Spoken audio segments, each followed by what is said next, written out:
Hello and welcome to the latest episode of the Low Budget Review Show. I am your host, Eric Smith, and today I am talking about How to Sell a Haunted House by Grady Hendrix.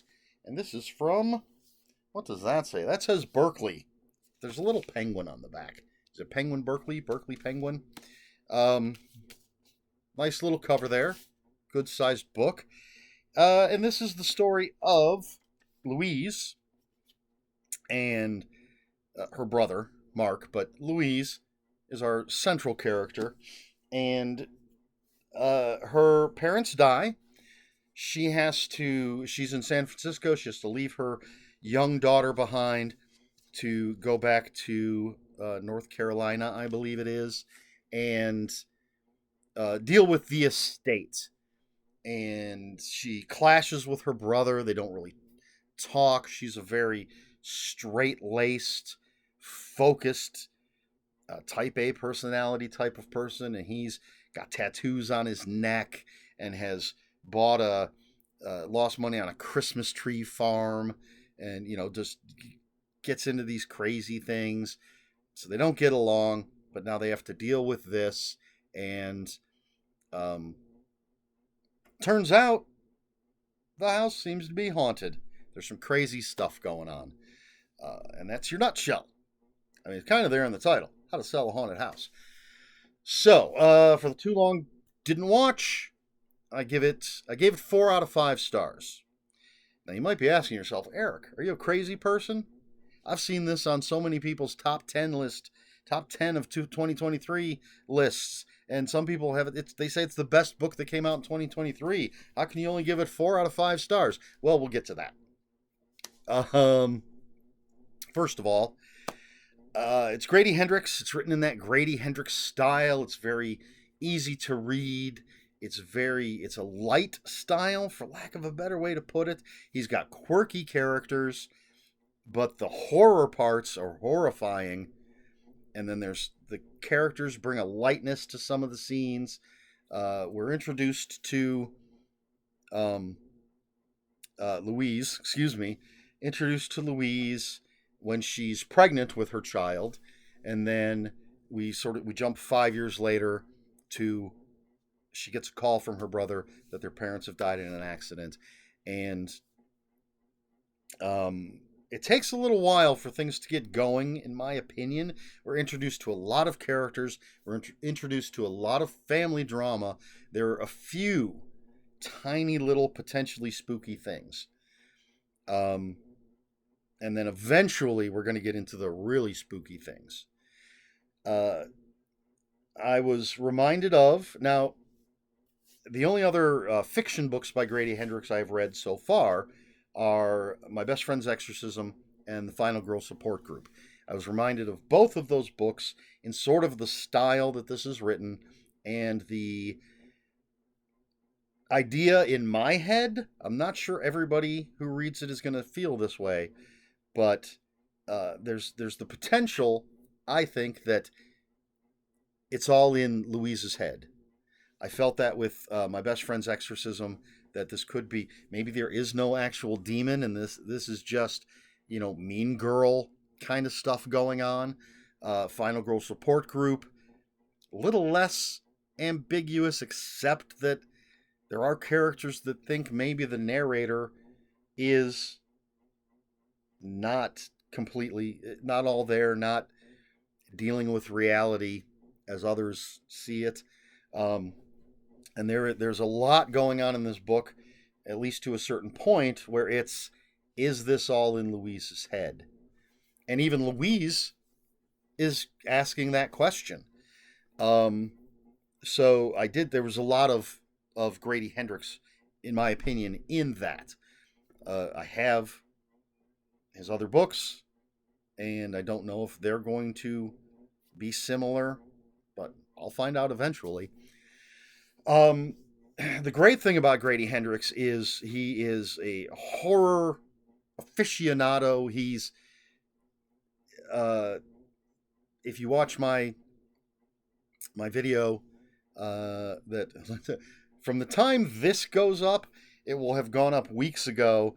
I have a video with Kaylee Dobbs of Happy Goat Horror, We talk a little bit about Grady Hendrix because she met him and she said he's, as far as she knows, he's the most knowledgeable person of horror around, and definitely the most knowledgeable she's ever met, I think she says.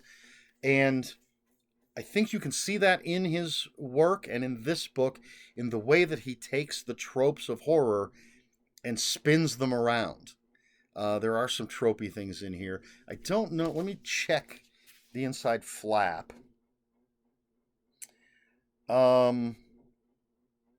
Just a quick perusal. All right. So there's something going on. The main antagonist. I don't want to say what it is because it's not in the flap, so I don't want to give it away. But the main antagonist or antagonistic force in this book could be considered a trope or a cliche, but it's what Grady Hendrix does with it, and he takes. Again, he has these quirky characters that fit into slots, tropish slots, but they're not the tropish. Like, if you hear an exorcist, most likely you're going to think of, an old priest or something. Something like that. The characters from the movie The Exorcist. Something along those lines. And especially in my best friend's exorcism, that is absolutely not the type of exorcist that they have. And so you have characters in here that slot into those tropish, cliched roles without being those tropes or cliches. Hopefully that makes sense. You understand what I'm saying. And if not, you can ask me to try to clarify in the comments below. So, and the do they say book or part? Let me check. It doesn't, but it is broken up into sections, which are denial, anger, depression, etc., bargaining. So the stages of grief, since it does initially start with Louise dealing with the death of her parents. He writes interesting characters. At first, Louise, kind of annoyed me. Mark didn't annoy me as much, but he was kind of annoying as well. But Hendrix really digs in when we get the backstory, when we get the reasoning for how they have become the characters that we meet when we first meet them. It takes the edge off the characters, I think. That's the best way I can think to put it. So again, Grady Hendrix is a fantastic writer, and he tells some very fun and interesting stories, and as I said, takes these tropes, spins them around. So we come back to, why did I only give it 4 out of 5? And it's probably closer to 4.5, but I'm not rounding it up to 5. And here's the thing. Whether or not this is fair, I can't say. But I'm recording this on January 6th. And I initially started reading this book back in October, maybe November of 2023. It's January 6th of 2024. And after 84 pages, I can take a quick look because I know exactly where I stopped. 84 pages, I put it back on the shelf. I was not into it at all. Now, that's most likely that I just wasn't in the mood for it, because once I picked it back up a few days ago, I really got into it, and I tore through it. But to be fair, I didn't start again at the first page. I started on page 87, because 84, and then there's a section heading, bargaining, I think. That seems pretty early in the process. What is it? It is anger, of course. So page 84 is where I stopped, and I started again on 87. It definitely had not been so long that I forgot any of the first 84 pages that I read. So once I started on page 87, really got into it. But I can't say for sure. If I had started again at page 1, I can't say for sure that it would have grabbed me and pulled me in I can't say 100%. I'm guessing it was my mood. I just wasn't in the right mood for this book. I thought I was, but I wasn't. But it is also possible because not a lot really happens. It's all a lot of family drama. As I said, there's a couple little potentially spooky things, but it's a lot of arguing between Louise and Mark. And I wasn't into it. And so I can't make it a 5-star rating when if I didn't think the whole thing was just fantastic. And I don't, because I had that negative experience with that first part, the first 84 pages. Again, could be completely my fault. I just wasn't in the right mood, but that's the experience I had. So it's 4 stars on Goodreads because you can't give half stars, but essentially 4.5. But I'm not bumping it up to 5. As I said earlier, a lot of people put it in their top 10 books of 2023. I know at least, well, one person I can name that said it was their number 1 book of the year. They said it's their favorite haunted house book ever. But I believe there are some other people that also had this as their number 1 book of the year. I just didn't feel it. I like Grady Hendrix well enough that I have his books. I want to read his books. He's not one of my top favorite authors. Maybe that, I don't know, maybe I'm wired differently than everybody else. But he's enjoyable, and he usually rates around a 4. But I don't think anything I've read so far has been a 5. So that's, as always, when you're listening to anybody review anything, it's always just our opinion. So, take it with a grain of salt, or your mileage may vary, as people like to say.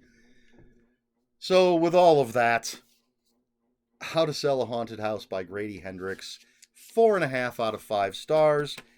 Very popular book, and it was very entertaining. There was some great oh shit moments. There's some great, there's one scene in particular that is circulating in my top 20 scenes, at least, of all time, because it's just the kind of thing that I really, really like.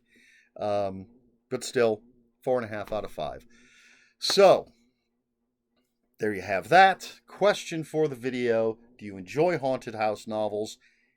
If not, why not? If so, what is your favorite haunted house novel? As usual, I did not prepare for this.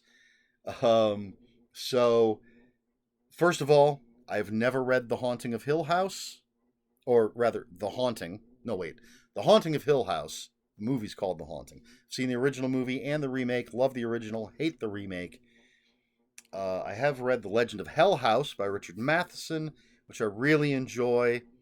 I also enjoy the movie. I have it on Blu-ray, DVD, one of those.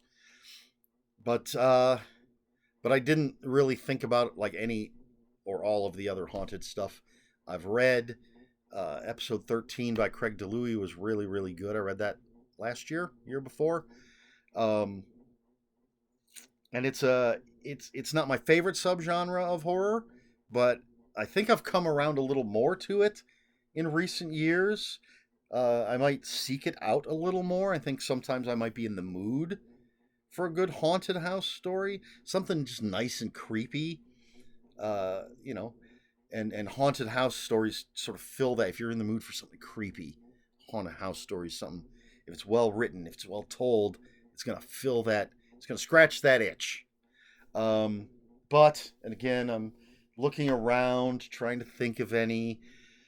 If I had to pick a favorite, I'd probably say The Legend of Hell House by Richard Matheson, simply because I haven't read Hill House, The Haunting of Hill House, and I can't think of, nothing else is jumping to mind. I suppose The Shining fits into that category. I mean, it's a haunted hotel, but it's essentially the same thing. And that's a really good book. It's not my favorite Stephen King. I've read it a couple times. But what about you? Is it a genre you like? If not, why not? If so, what's your favorite? Let me know in the comments below. If you have any comments, questions, or corrections, please put those in the comments below. Comments are open for spoilers. Just post a spoiler warning. We try to be polite here on the Low Budget Review Show. Please like, share, and subscribe, all the usual YouTube stuff. And if you'd care to follow me on other social media, my Twitter is @Ronan5757. My Instagram, where I post pictures of books, comic books, board games, and fuzzy animals, is EricSmith5757. That's Eric with a K, ERIKSMITH 5757. If you're on Blue Sky, I'm @ELSmith. That's all I have. This has been the Low Budget Review Show. I have been Eric Smith, and until next time, read more books.